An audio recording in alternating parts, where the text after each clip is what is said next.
Por eso es que Sistema neuronal, circuito nosotros, eléctrico. nosotros estamos cargados eléctricamente, todo nuestro organismo, porque nuestro organismo es un sistema eléctrico.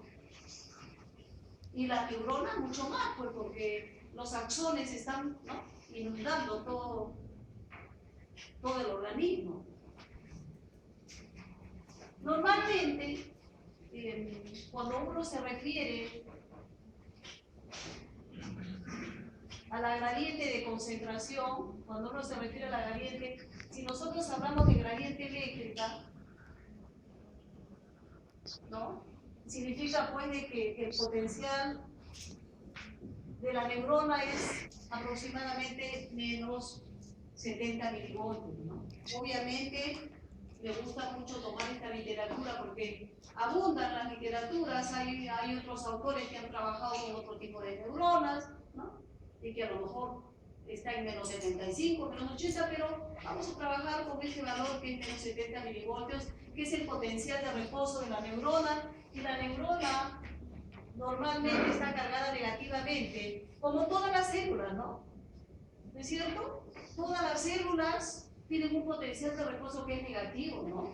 Ya, por ejemplo, seguro en hematología estudiaron al eritrocito. El eritrocito también tiene un potencial Z, ¿se acuerdan?, que es negativo, ¿no? Igual, la neurona tiene un potencial que es de menos 70 milivoltios negativo, pero esto implica que este potencial tiene que ser mantenido. Este es el potencial de reposo, ¿no?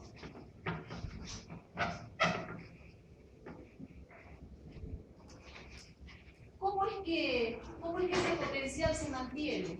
Gracias a la gradiente eléctrica y a la gradiente de concentración. ¿Qué significa la gradiente eléctrica? ¿Qué significa la gradiente de concentración? ¿Cómo es que se mantiene ese potencial de reposo de menos 70 milivoltios? Significa algo que ustedes también ya saben, que dentro de la neurona tenemos grandes cantidades de potasio, una pequeña cantidad de sodio, ¿no?, una pequeña cantidad de cloro, pero sin embargo, ¿no?,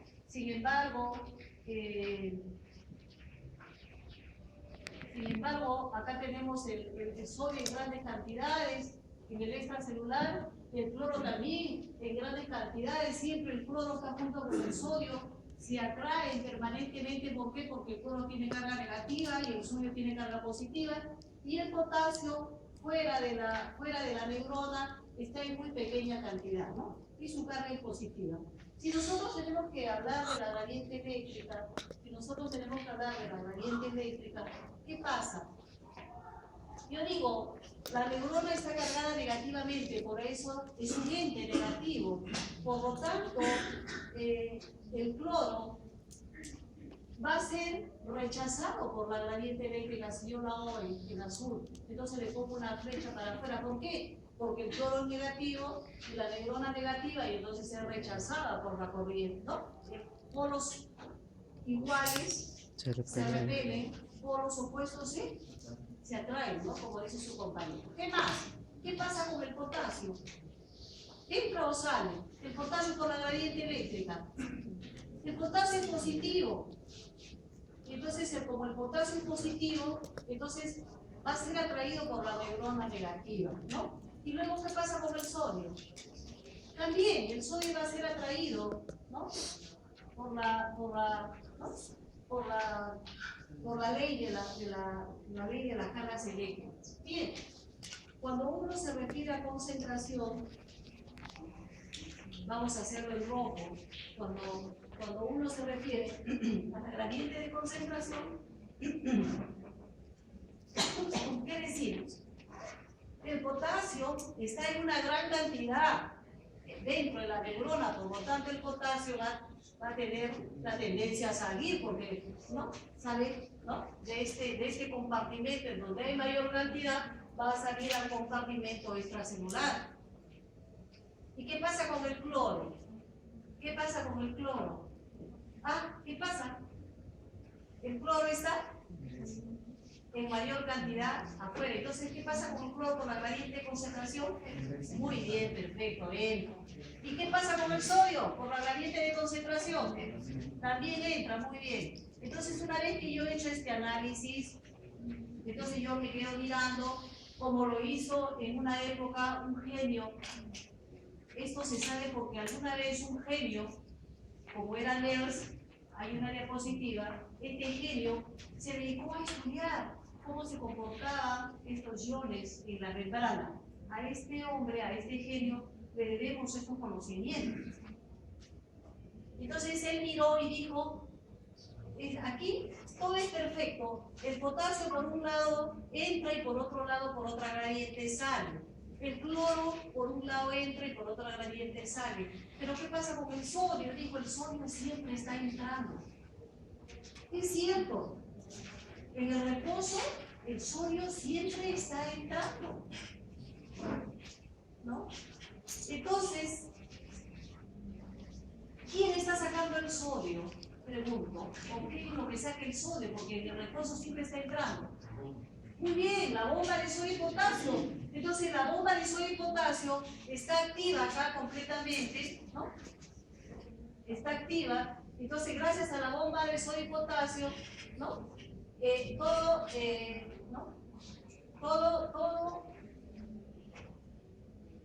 ¿no? Todo el sodio que está ingresando es retirado por la bomba de sodio y potasio. Como si fuera poco, aquí existen además, ¿no? Aquí existen además unos canales que se llaman los canales pasivos de potasio, y también gracias a los canales pasivos de potasio, ¿no? Canales pasivos de potasio también, entonces se está manteniendo, ¿no? Este potencial de menos 70 milivoltios. ¿De acuerdo? ¿Está claro hasta ahí? Está claro, ¿no? Entonces, pero ¿cómo es que una neurona funciona? Tenemos que partir de la base, y esto es importante porque es en base al funcionamiento neuronal que se realizan todas las actividades de la vida diaria, podemos decir. Entonces, esto está claro. Entonces, hace muchos años, obviamente, hoy día, con el advenimiento de las computadoras, todo esto ha revolucionado, pero todavía esto es importante y básico, ¿no? Para explicar cómo es un potencial de acción. Si nosotros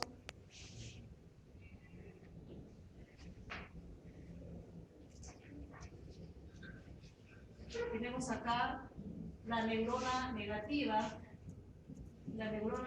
y en menos 70 milivoltios, obviamente. La primera vez que se habló de neurofisiología, se trabajó con esos monitores que ustedes conocen, esos monitores grandes que parecían unos televisores antiguos. Esos fueron los primeros monitores. Entonces, a ese monitor, ¿no? A ese monitor, obviamente se le acoplaron una serie de botones, ¿no? Y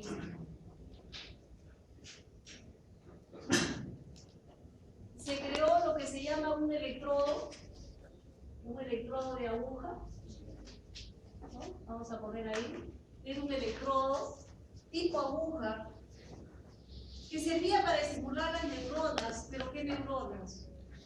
Tenían que ser unas neuronas gigantes, las neuronas del calamar. En aquella época los neurofisiólogos dijeron con qué neuronas trabajamos. Entonces tuvieron que buscar una especie gigante y era el calamar gigante. Obviamente no podían trabajar con seres humanos, sería terrible, ¿no? Sería terrible trabajar con el cerebro de un ser humano y hacer estos experimentos. Tenía que ser con unos, ¿no? Con unas especies que tuvieran unas neuronas gigantes. Y así lo hicieron. Entonces cogieron a los calamares grandes, ¿no? Y sea esa la neurona de un calamar gigante. Entonces, ¿qué hicieron? Comenzaron a dar estímulos, en este caso estímulos eléctricos. Acá están los estímulos eléctricos, ¿no? Entonces, la intensidad, dijeron, vamos a darle una descarga pequeña, por ejemplo, 1 miliampere, ¿no?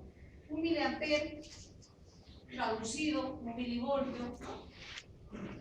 Vamos a dar una descarguita pequeña a la neurona de este calamar y a ver qué hace el calamar. Y efectivamente, ¿no? le dan una pequeña descarga. ¿Y qué es lo que se ve desde el punto de vista fisiológico? Lo que se ve es que en el punto de la descarga, ¿no?, se abre un canal, ¿no?, y este canal, al abrirse, ingresa un sodio desde el extracelular. La pregunta es, ¿y qué pasa con el potencial de membrana si ingresa un sodio?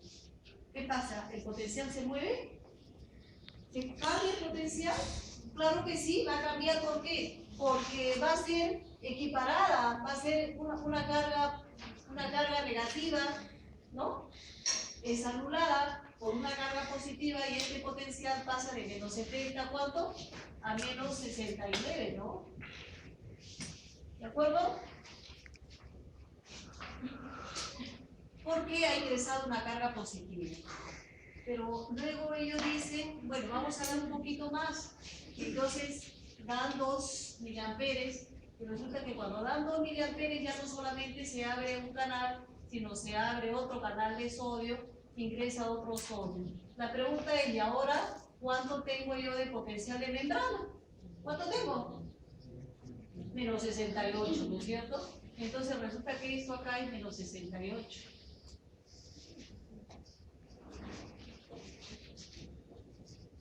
Sí, pero le dan una pequeña descarguita de 1 miliamper, le dan otra descarga de otro miliamper, y entonces, pero observan que el calamar no hacía nada, ¿no? El calamar estaba sin mover sus tentáculos, estaba tranquilito. Pero lo que sí ven es que aquí en la pantalla ven que algo aparece, ¿no? Aparece una cosita así, aparece otra cosita así, la segunda vez, ¿no? Pero nada más, y luego todo se mantiene igual.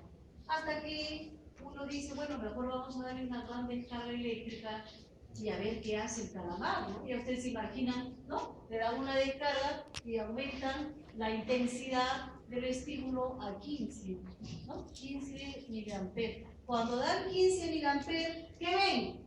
Ven que el calamar comienza a sacudirse, producto de la descarga. ¿Por qué? ¿Qué pasó? ¿Qué pasó con la neurona?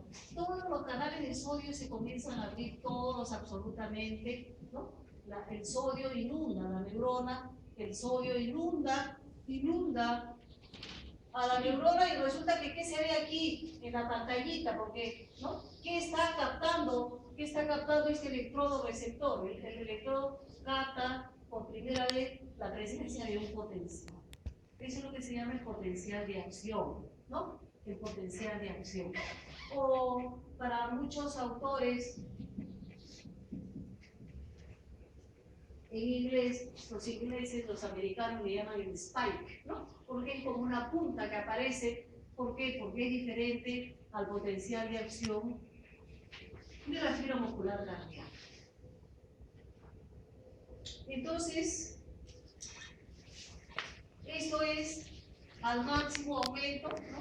Como el sodio está ingresando durante la fase que se llama de despolarización, y luego viene una fase de bajada, la repolarización. ¿Cuál es el primer ion que sale? El potasio, sí, pero también tiene que salir el sodio, ¿no? Por lo tanto, también, ¿quién saca el sodio?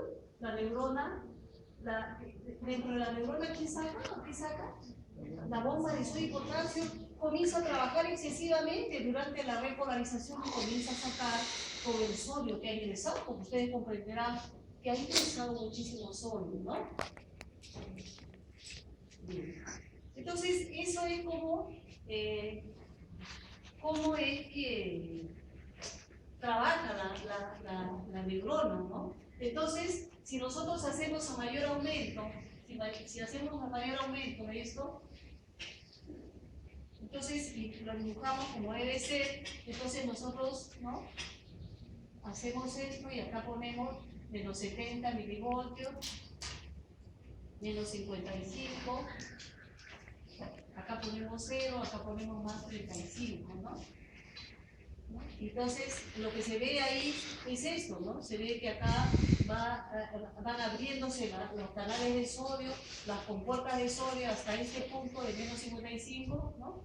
Y luego se va hasta aquí, hasta más 35, y luego es una cosa así, ¿no? Ese es a mayor aumento el potencial de acción, ¿no?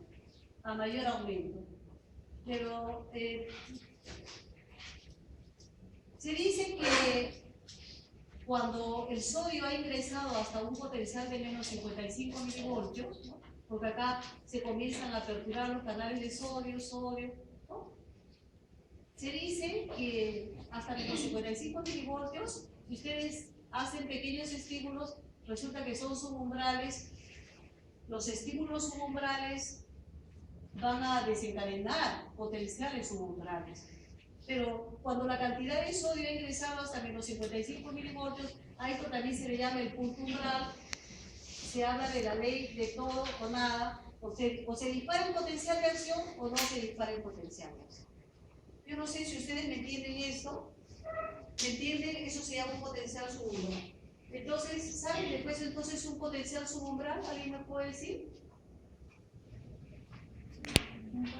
Un potencial, en ese caso de la neurona sería un potencial menor al menos 75.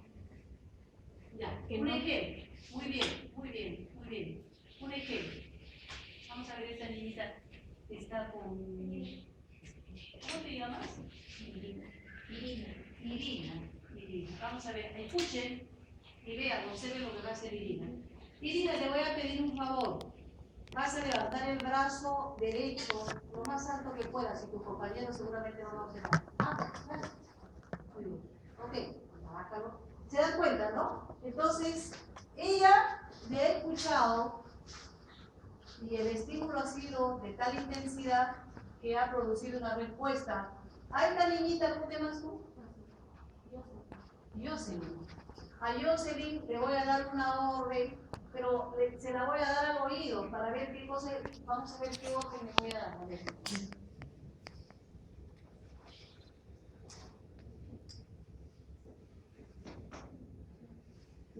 ¿Qué fue? Jocelyn. ¿Cómo? Dilo. No he escuchado. Pedí la orden, pero se le ha dado tan bajito que ella no ha escuchado. No hay respuesta. Eso es un estímulo subumbral. Un estímulo subumbral es tan pequeñito, ¿no? Porque en este caso el estímulo es la voz. En este caso el estímulo es una onda sonora, ¿no? Y quienes están captando esa onda sonora, obviamente los receptores auditivos. Pero el estímulo no ha sido tan intenso que ha producido ninguna respuesta. A eso se le llama estímulo subumbral. ¿De acuerdo? Entonces son tan pequeñitos que sí, probablemente desplazan a la membrana. Volvemos entonces a explicar desde el punto de vista fisiológico qué es un estímulo subumbral. Hay muchos autores que le llaman a este estímulo subumbral, ¿no? Que le llaman estímulos electrotónicos también.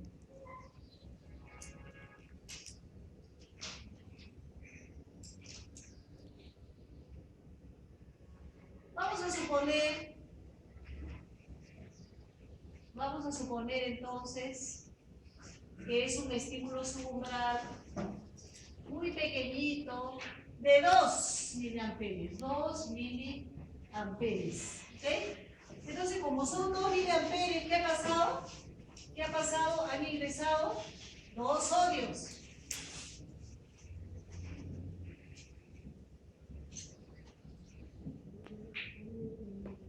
Ingresaron 2 sodios. ¿De acuerdo? Ya, pero ¿qué hace la neurona? Ustedes ven que de inmediato regresa a su normalidad, regresa al potencial de reposo. ¿Qué hace la neurona para compensar? Cuando entran 2 cargas positivas, la neurona ¿qué hace? Saca un potasio, ¿no? Y puede ingresar, por ejemplo, un cloro. ¿De acuerdo?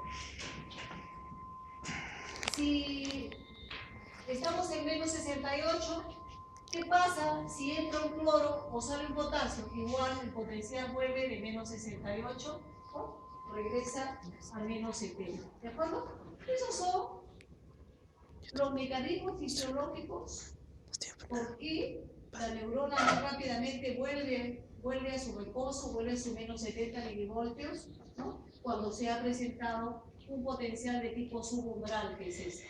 ¿De acuerdo? ¿Está claro?